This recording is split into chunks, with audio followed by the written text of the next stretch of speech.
So today in the lab we've got this mysterious paper bag. What's in it?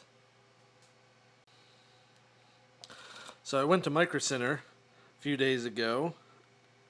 Actually, at time of recording was a few months ago. But you don't know that. And purchased several things here to help in a project that I'm doing that's around consolidation. So we've got a Raspberry Pi number 4 Model B, and then a bunch of accessories for it, notably a Power over Ethernet hat. So what are we doing here? Well, in my lab I've got a bunch of old x86 machines that I've acquired over the years, right? And these are little boxes. They're a lot of mini PCs, and they're doing various functions, and they're starting to get old. And they're starting to get so old that they're not supporting modern operating systems anymore. I pretty much in my lab run Red Hat Enterprise Linux exclusively, and caveat emptor, I work for Red Hat, although this channel is my own, all the opinions here are my own, etc., etc. And I got to looking at like replacement server costs and got to thinking that, man, like a little rack of Raspberry Pis for what I want to do might be a good idea. So I got all this stuff to start testing that theory out. Now you may ask why I bought a Model 4 instead of a Model 5. Well, that goes to 2 points. First, as of time of recording, there's not a UEFI, or at least not a stable UEFI software bootloader for Raspberry Pi Model 5. Maybe that'll change in future. Right now it's Raspberry Pi 4 only. Second, we have to look at this other purchase that I have. So this next purchase here is a, I guess you'd say UCTronics, maybe? I don't know how to pronounce that. But this is a rack mount enclosure for the Raspberry Pi 4. And this can hold a couple of Raspberry Pis in a rack unit. And I think, or at least I hope, that I can use this to replace all these random x86 machines.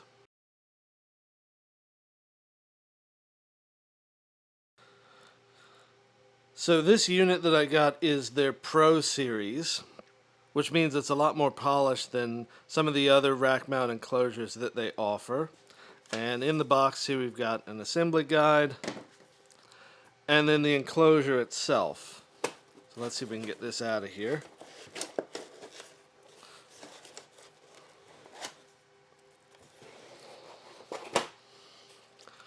So it has 2 ears, because this really isn't heavy enough for rails.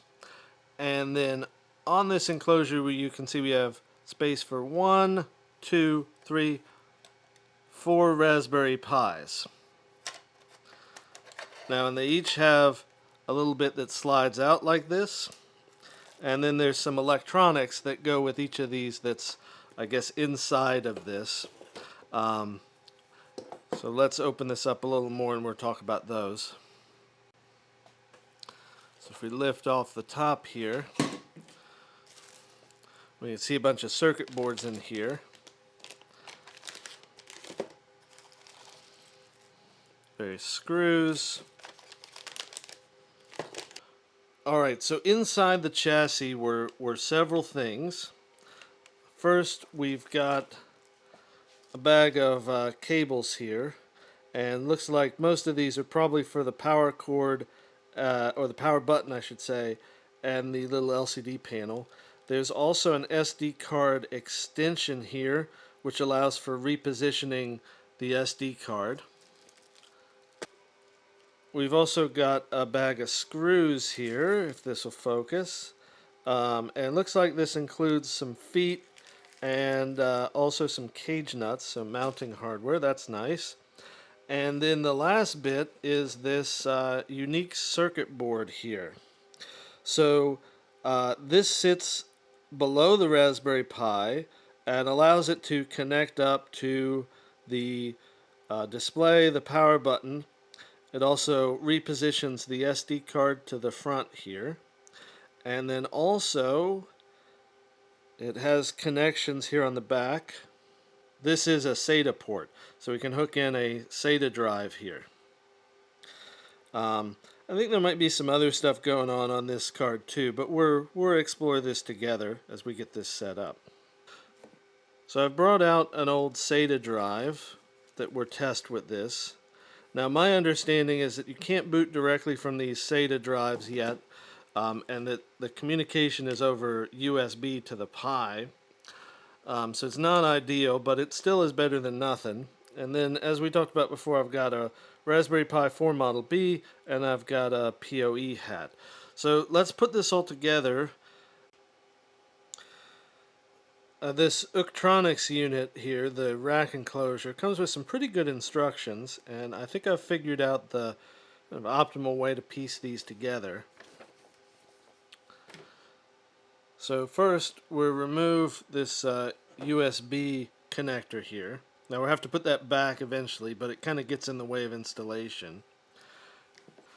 And then the SSD, the SATA SSD, just slides right in place there. Now with the SSD in place, we can take this unit and put it into the tray here. And it may be a little difficult to see, but the screw holes of the SSD line up with the openings here on the tray. So that's how we can affix kind of the bottom unit to the tray. Additionally, on the top, there are 4 screws around here that hold this top part to the tray. And so if you're not installing this with an SSD, or with a SATA drive I should say, you'll only use these screws up here on the top. But if you're doing both, the guide recommends that you secure the drive and the board. Alright, so we've got this all put together now, and I had to do that off camera, but we've got 4 screws here up top that hold the board to the frame, and then 4 screws, 2 on each side, to hold the SATA SSD in place. Now I found that the holes didn't quite align like they should with my SSD, so these screws aren't in as flush or as nicely as I'd like them to be, but we'll see if it all works. That's really the main important thing. So next we'll hook up the SD card extender, which relocates the SD card port from this side of the board to up here on front, and then we'll boot this up and give it a try. So this is the little extender that came with the package, and the idea is that you connect it into this connector here, and then this part goes onto the bottom of the Raspberry Pi. Alright, when you get this hooked up, it should look like this, and makes a pretty firm connection on both sides, so hopefully that'll be trouble-free. Now the next piece is I want to mount my Power over Ethernet hat on here, and UCTronics says there's enough space and all that. We'll see how it goes. But I have a little problem here in that there are already stands underneath the Pi, and so the stands that come with the Power over Ethernet hat are really just extenders, right? So they expect a screw to be on each side of the stand. Now I've measured these stands to be about 9 millimeters. Really I need something like this, which this would go on the Raspberry Pi and then allow me to screw the hat in on top of this stand. But the kit that I have doesn't have any of the right sizes, so I'm going to have to put some on order. So the Pi hat testing will have to be for a later day here, or at least maybe with the magic of video it'll still be in the same video, but I'm going to have to get another part in order to mount this. Now just putting this on by itself, I don't think that we'll have any clearance problems. We might start to have some airflow problems, but we'll measure that as we have these running to see if this gets too hot. But it will at least fit in the case without issue. Alright, so we've got the Pi temporarily mounted in there. Now there is one thing to be aware of. There are these spring-loaded pins down here that connect to some of the GPIO pins on the board. Now thankfully all of this is machined well enough that these pins all seem to be making good contact. But since they're making contact with the underside of the solder joint, I'm wondering if that'll cause me trouble in the future, or if any of these are ever out of spec slightly, if that might make a poor connection. We'll see. My understanding is that these pins are related to the screen and the power button, so we'll see how those function. But now that we have this together, we should be able to take and connect up our USB adapter here, and so this connects the underside of the board with the SSD to the Pi, and then we should be able to put our SD card right here in front. Whoops, see if we can get that aligned right. Nice spring-loaded mechanism there. So we have our SD card here in the front, accessible. Now the only thing that's not accessible from the front, which is a little bit of a disappointment, is the HDMI video. I would have liked to have that accessible from the front too, but c'est la vie. Now the last thing is we use these little connectors here, and they're both different sizes, so you can't mix them up, to connect the OLED and the power LED. Alright, and this is how the module looks fully assembled. And again, I have to get some more parts to put my power over Ethernet hat on here, but we'll try it as it is without the power over Ethernet, just to make sure that the Pi is still working and I can get an operating system on here like this and do some other tests. So that's okay. We can wait for the power over Ethernet hat. So this is the unit all powered on and running, and it is now running REL. I'll do a screen capture later rather than pan up to the monitor that it's on. But we can see here is the LED display. Right now it just says UCTronics, but that shows that it's getting power. There's some software needed to drive this. And also if we pull this up, we can see that the power light here is illuminated.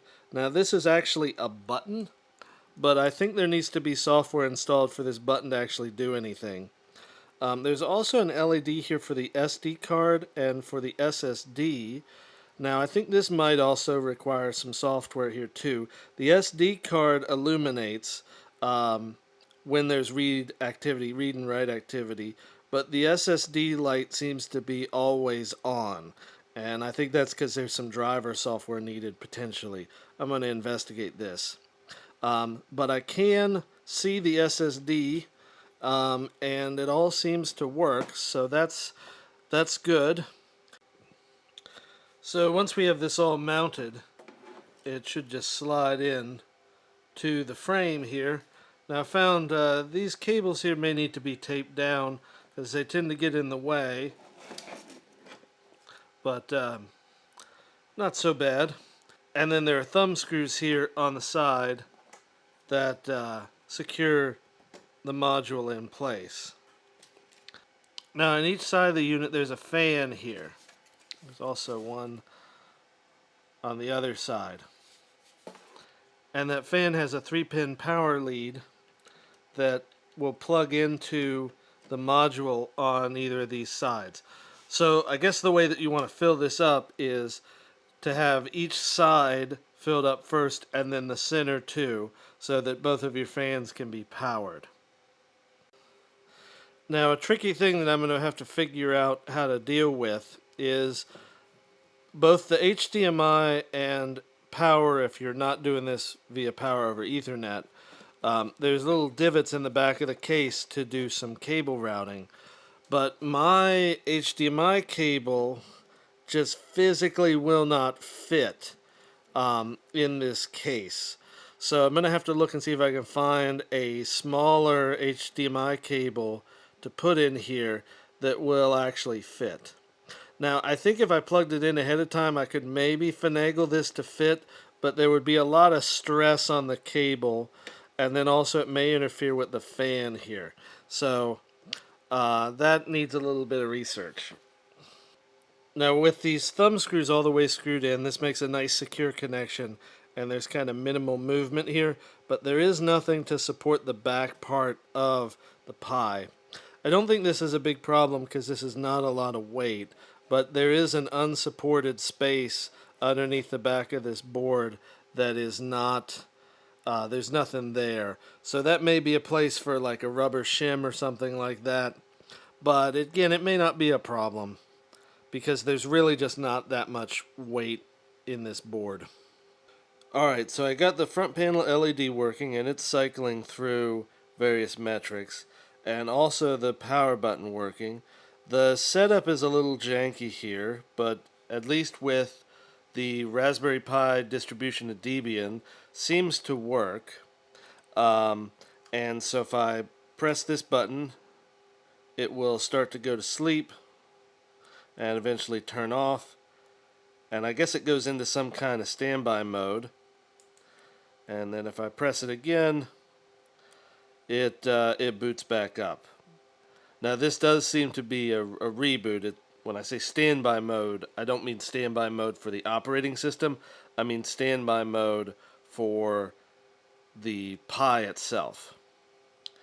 And we can see the SD card and SSD LEDs blink as it's booting up. Now, interestingly enough, the SSD one stays illuminated all the time, which is opposite from what you'd expect from an activity light. But it does blink when there's SSD activity. And I haven't seen if there's a setting to change this or what. But it's a bit unusual, like I say, backwards from what you'd expect. Otherwise, these front panel things work, at least with the Raspberry Pi version of Debian. I did have to compile them from source.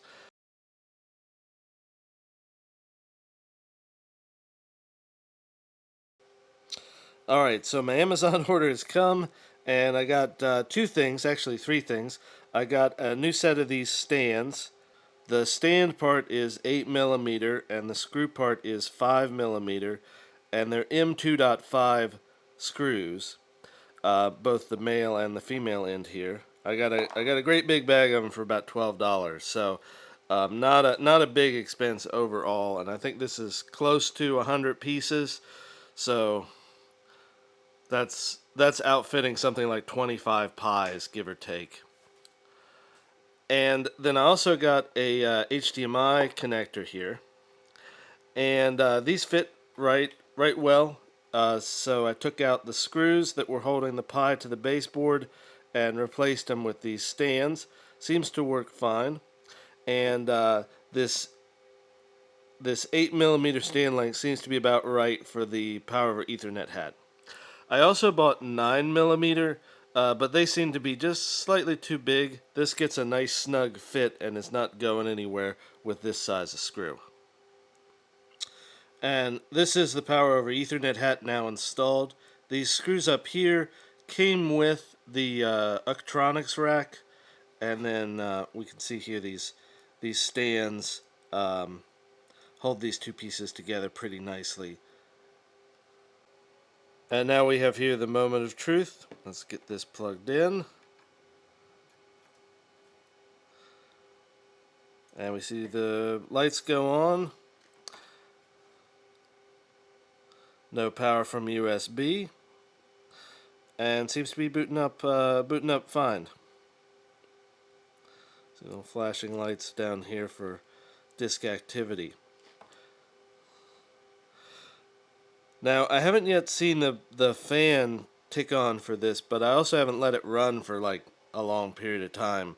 So I'll probably let this run for about an hour or two and see if the fan kicks on. Now the last bit is this right angle to female HDMI cable that I've got here. Sorry if this isn't fully in focus.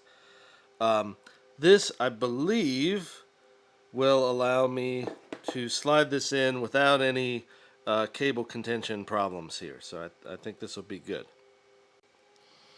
Okay, with that connected, and kind of guide it in here.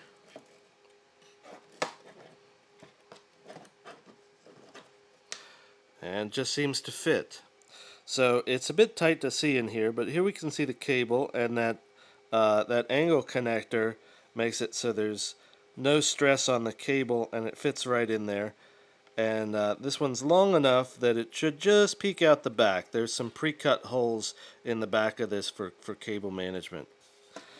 Now, if you can see here, there is an intake fan, either an intake or an outtake fan on the side, and this does sit in front of it. Really very hard to see there, but it does sit in front of it. Near as I can tell, this doesn't actually interfere with the fan, but may restrict airflow a little bit. But that's I don't think the worst thing in the world. Now I think only on this side do I need that angled connector. The other spots don't have that problem of having the wall up against here. However, these angle connectors were really cheap, so I may just standardize on those so I never have to worry about it. Alright, and here it is all running. Got the fan header connected to the board here. There's one fan on each end of the case. This one's a little anemic. I don't think it's moving that much airflow, but it is on. I can see it spinning. So I don't know. If I run into heat problems, I may need to replace that fan, because it's barely pulling any air through. But there's two of them, so maybe it would work better if they're both there, because there's another one here on the other side. And so I think that means if you're filling one of these out piecemeal, right, that you want to do the edges first and then the center, because that's what I'm doing. I'm not filling this up with 4 pies all at once. I got one, I'm gonna have another, then maybe the rest of them. We'll see how this works out. But so let's put the top case on and see how this looks fully assembled. Alright, so here it looks all together, and I'm already seeing some problems with the premise of this. So on the back here, there are these holes cut out, and these are for cable routing. Very nice to have them, but at least with my choice of a very short HDMI cable, it just barely peeks out the back. And then when you go to remove this, and unfortunately this has already happened to me, the cable kind of comes with the board, and then it's very difficult to get it back into position, right? So I think in order for this to work for me, I need some slightly longer HDMI cables, so that instead of just barely sticking out the back, there's enough play that I can pull this board fully out and disconnect them without having them come through the hole on the back.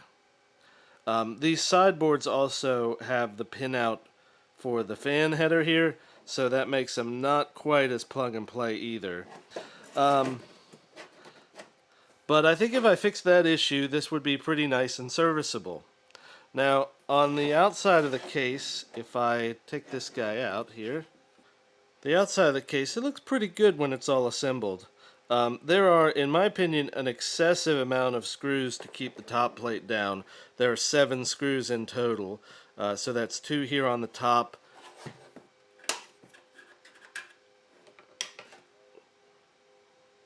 and then 7 on the back. So actually, 9 in total. And as you can see, none of them are flush with the case. And this is not a functional problem, it's just a fit and finish problem. It makes this feel cheap for what I paid for it.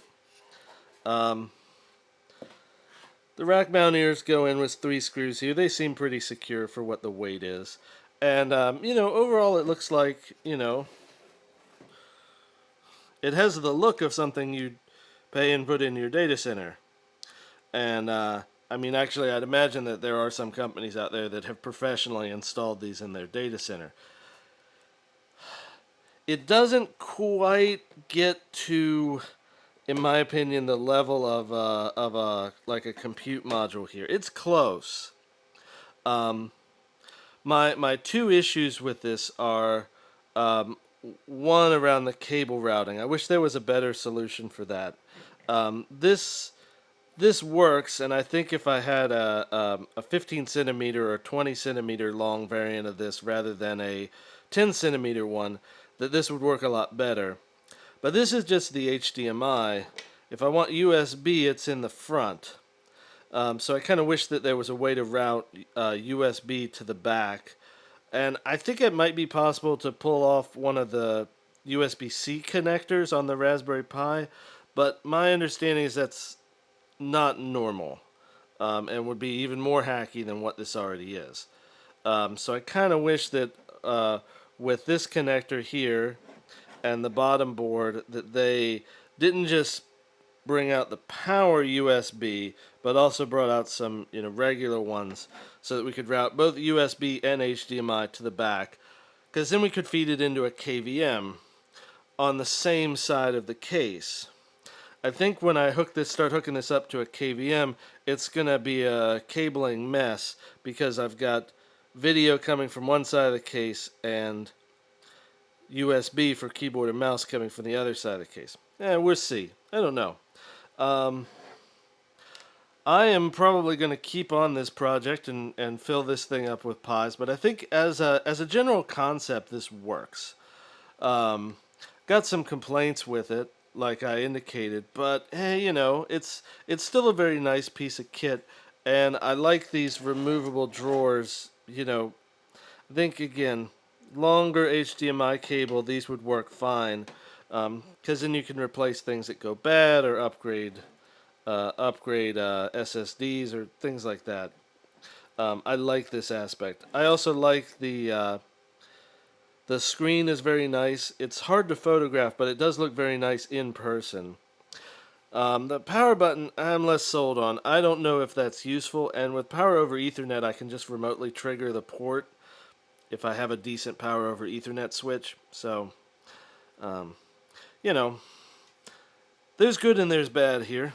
But I think for functionally what it is, it works. I'm not sure if it's worth the price point of almost $300. If it were like 200 or 100, I'd say 100%. But 300, I'm not sure yet.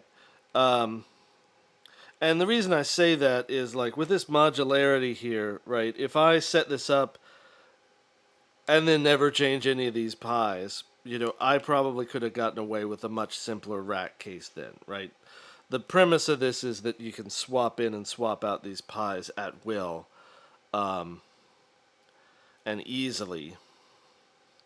And it's not perfect, and I'm not sure I'm going to take advantage of it, and it's an awful high price point. But I'd say it's a nice little unit here in general. So thanks for watching. And like I say, I'm going to continue this Raspberry Pi journey here and see how much of my IT infrastructure in my home lab IT infrastructure, that I can convert over to these more low-power devices. So I think next time we'll see if I can get RHEL running on this thing reliably, and also have RHEL interact with the screen and maybe the power button. And we'll see what else comes along. So thanks for watching, and we'll see you next time.